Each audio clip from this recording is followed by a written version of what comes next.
তাড়াতাড়ি সব তুমি, নাইলে আবার মারবো তোমাকে, আমি বলে দিলাম। কানে করে পেঁচাল ভালো লাগে না। সত্যি করে আবার মারবি মানে তো কি মেয়েরা করে তুই আবার? আমি এইরকমই মেয়ে। পুরুষ মানুষের জন্য যে ঘৃণার পাহাড় আমার মনের মধ্যে জমেছে, তা আমার পুরুষ মানুষকে ভালো লাগে না। তা লাগবে কি করিল? তুই যে খানকি, তোর আবার পুরুষকে ভালো লাগে? ও বাবা গো, বাবা মেরে ফেললো বাবা, বাবা।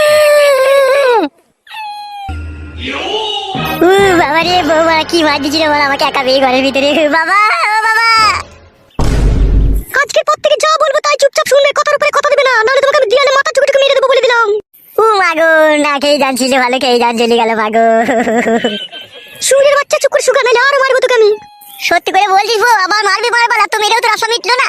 না মিটেনি, চুপ করে শুকা গিয়ে খেলা চুদা আমার। ও বউ, আমি আর উপরে শোবো না বউ। বউ আমি নিচে দিয়ে শুয়ে থাকবো রে, তুই যা মার দিয়েছিস বউ, আমার এক টানা 32 দিন মনে থাকবে রে বউ, আমি শোবো না রে। গাড় মারি মরগা তুই তাহলে। আমার মুখ মানে কি তাকাচ্ছিস কি বে? খেলা চুদা, উপরে শুকাবে। বউ রে, আমি আর উপরে শোবো না বউ, আমি ওই চৌকি তলায় শোবো বউ। পুরুষ মানুষের যেন কি ভাবে মেয়ে দেখি, মনে করে খেলার পুতুল, যেদিকে ঘুরাবো সেই দিকে ঘুরবে। জানে না তো যখন রেগে যাবো তখন বুকের ভিতর থেকে কলজে বাই করে শিল্লা বেচে আমি খেয়ে নেবো। মাগো বাবা, ও বাবা। এই খেলা চুদা, চুপ করে শুকাবে, নাহলে করে আমার মাথায় তুলে আছড়ে মেরে দেবো খেলা চুদাকে। বাবা, ও বাবা, কান্তি ছেলে শুনতে পাই না কি রে? বললাম না তোমাকে এখানে এসে চুপ করে শুতে। আমি শোবো না বউ, আমি শোবো না, দুশো বাবা, দুশো। বাবা রে, তোকে দেখলি বড় ভয় লাগছে রে।